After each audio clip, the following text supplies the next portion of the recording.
கிறிஸ்துவுக்குள் அன்பான தேவனுடைய பிள்ளைகளே, கர்த்தராகிய இயேசுவின் நாமத்தில் உங்கள் அன்போடு கூட வாழ்த்துகிறேன், வரவேற்கிறேன்.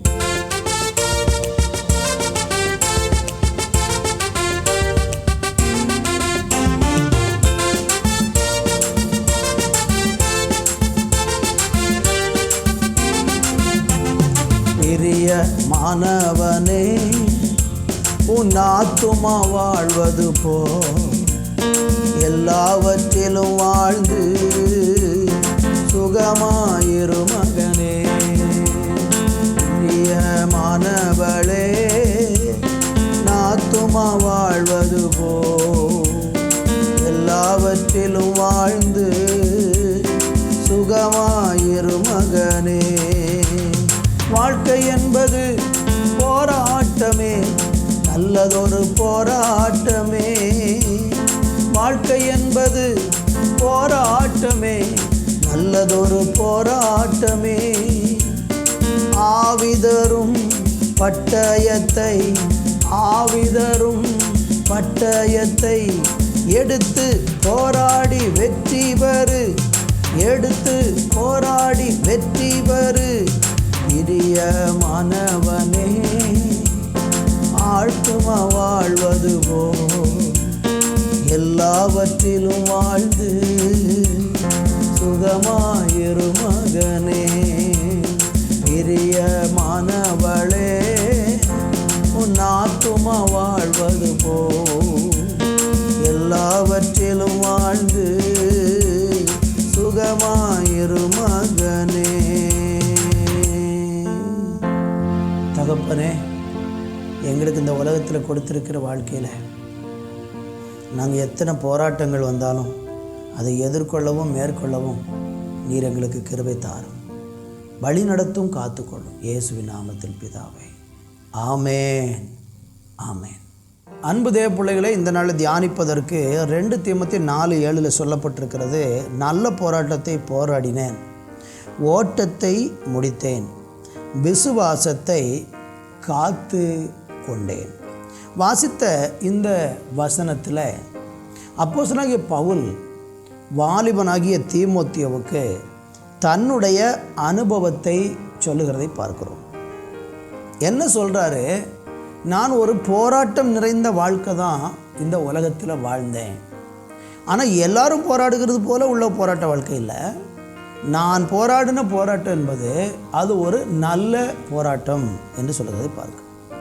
இந்த பூமியில் இருக்கும்போது நமக்கு நிறைய பிரச்சனைகள் வருகிறது, வியாதி வருகிறது, இன்னும் பலவிதமான மனுஷர்களிடத்திலிருந்து பிரச்சனைகள் வருகிறது, இன்னும் பலவிதமான தீமைகள் நமக்கு விரோதமாக இழைக்கப்படுகிறது. இதில் எல்லாம் நம்ம சோர்ந்து போய்விடவே கூடாது. நமக்கு வரக்கூடிய பிரச்சனைகளுக்கு 2 விஷயங்கள் காரணமாக இருக்கிறது. ஒன்று, நமக்கு பிரச்சனை வருகிறது என்றால் நம்முடைய சுபாவம், குணம் சரியில்லை, எதுக்கெடுத்தாலும் கோபப்படுகிறது, எல்லாத்தையும் சண்டை போடுறது, பாவ வழியில் வாழ்கிறது, குடிக்கிறது, வெறிக்கிறது, தீமையான செயல்களை செய்யும்போது அது நிமித்தம் நம்ம வாழ்க்கையில் நிறைய பிரச்சனைகள் வரும். அது கட்டாயம். இன்றைக்கி நம்ம ஒரு தீமை செஞ்சோம்னா அதனுடைய விளைவு கண்டிப்பாக பின்னாட்களில் நம்ம வாழ்க்கையில் வரும். அது ஒரு கஷ்டம், அது சில போராட்டம். அப்படிப்பட்ட சில பிரச்சனைகள் நம்ம பூமியில் சந்திக்கிறோம். இல்லை, நான் எந்த தீமையும் செய்கிறதில்ல, நான் கடவுளை ஏற்றுக்கொண்டிருக்கிறேன், நான் ரட்சிக்கப்பட்டிருக்கிறேன், நான் தேவனை பின்பற்றிக்கிட்டு இருக்கிறேன் என்று சொல்லக்கூடிய மனிதர்களுக்கு சில போராட்டங்கள் வருகிறது. அவங்களுக்கு எந்த தீமையும் செய்யாமல் வரக்கூடிய பிரச்சனை இருக்குது பாருங்கள், அந்த பிரச்சனைக்கு பேர் தான் நல்ல போராட்டம். அப்போ கெட்ட போராட்டமும் இருக்குது, நல்ல போராட்டமும் இருக்குது. அப்போ நல்ல போராட்டம் என்று சொன்னால் நம்ம எந்த தீமையும் செய்யாமல் நமக்கு வரக்கூடிய பிரச்சனைகள் எல்லாமே நல்ல போராட்டம் என்று பவுல் சொல்கிறார். இதில் நீங்கள் என்ன செய்யணும்னா எதிர்கொள்ளணும். இதை பிரச்சனையை கண்ட உடனே ஒதுங்குகிறதுனால நீங்கள் அந்த பிரச்சனையிலிருந்து தப்ப முடியாது. பிரச்சனையை எதிர்கொள்வது தான் இந்த பூமியில் ஒவ்வொரு மனுஷர்களையும் சிறந்தவர்களாக மாற்றும், வலுவானவர்களாக மாற்றும், பலவான்களாக மாற்றும். பாருங்கள், கடலில் மீன் பிடிக்க போகிறாங்க. அவங்க போகும்பொழுது அவங்க என்றைக்கும் எப்போ மீன் பிடிக்க போனாலும் அந்த கடல் உள்ள பயணம் எப்படி இருக்கும்? அலைகள் வந்து கொண்டே இருக்கும், கொடுங்காற்று வீசும், இன்னும் காலநிலை மாறும்போது அங்கே பலவிதமான மாற்றங்கள் ஏற்படும். இப்படி அந்த கடலில் அவங்க எப்போவுமே எதிர்கொண்டு காற்றையும் கடலையும் அலைகளையும் எல்லாம் அவங்க சந்தித்து அதையெல்லாம் மேற்கொண்டு தான் முன்னேறி போயிட்டே இருப்பாங்க. ஐயோ, கடலுக்கு போனாலே ஒரே காற்று, கடலுக்கு போனாலே ஒரே பிரச்சனை, அங்கே எப்பவும் புயல் அடிக்கிறது, காற்று அடிக்கிறது, அங்கே என்னால் முடியலைன்னு சொல்லி நம்ம அந்த கடலுக்கே போகாமல் இருப்பது நியாயமா? யோசித்து பாருங்கள். அப்படின்னா கடலில் எப்படி கப்பல் பயணம் செய்ய முடியும்? படகுல எப்படி பயணம் செய்ய முடியும்? போக வேண்டிய இடத்துக்கு எப்படி போக முடியாது. அப்படியானால் உலகத்தில் நமக்கு பாடுகள் இருக்குது, கஷ்டங்கள் உண்டு, போராட்டங்கள் உண்டு. ஆனால் நன்மை செய்து நமக்கு போராட்டம் வந்துச்சுன்னா அதுக்கு பேர் நல்ல போராட்டம். தீமை செய்து விட்டு நீங்கள் போராடினீங்கன்னா அது பிரயோஜனமே இல்லை. அது உங்களுக்கு இன்னும் பிரச்சனைகளை அதிகமாக்கி கொண்டே இருக்கும். நீங்கள் ஒன்றுமே செய்யாமல் உங்களுக்கு வரக்கூடிய பிரச்சனையில் நீங்கள் தைரியமாக நின்று அதை எதிர்கொண்டு பாருங்கள், நீங்கள் ஜெயமெடுப்பீங்க. 1 தீமோத்தேயு 6:12 இப்படி சொல்லுகிறது, விசுவாசத்தின் நல்ல போராட்டத்தை போராடு, நித்திய ஜீவனை பற்றிக்கொள், அதற்காகவே நீ அழைக்கப்பட்டாய், அநேக சாட்சிகளுக்கு முன்பாக நல்ல அறிக்கை பண்ணுகிறவனுமாய் இரு. அருமையாக ஆண்டவர் சொல்கிறார். இந்த நாளில் விசுவாசத்தில் நல்ல போராட்டத்தை போராடு. அப்படி போராட்டம் உனக்கு என்ன கிடைக்கும்னா நித்திய ஜீவன் கிடைக்கும். அதான் பவுல் சொல்கிறாரு, நான் நல்ல போராட்டத்தை போராடினேன், ஓட்டத்தை முடித்தேன், விசுவாசத்தை காத்து கொண்டேன். இது முதல் நீதியின் கிரீடம் எனக்காக வைக்கப்பட்டிருக்கிறது.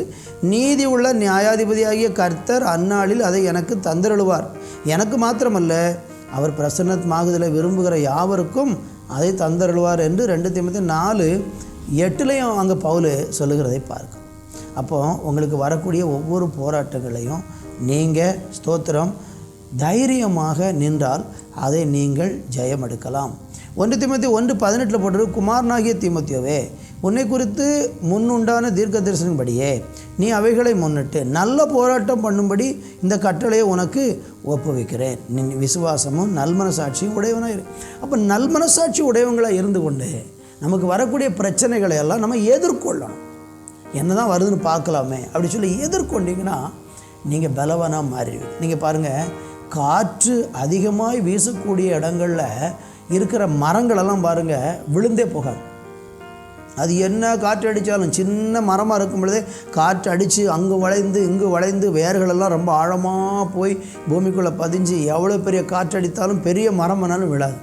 ஆனால் காற்று பிடிப்பு இல்லாத இடங்களில் சில மரங்கள் அப்படி ஓங்கி வளர்ந்துருக்கும். திடீரென்று ஒரு புயல் வரும் பாருங்க, அப்படியே சரிந்துடும். காரணம் என்ன? அது வாழ்க்கையில் காற்றையும் புயலையும் சந்தித்ததில்லை.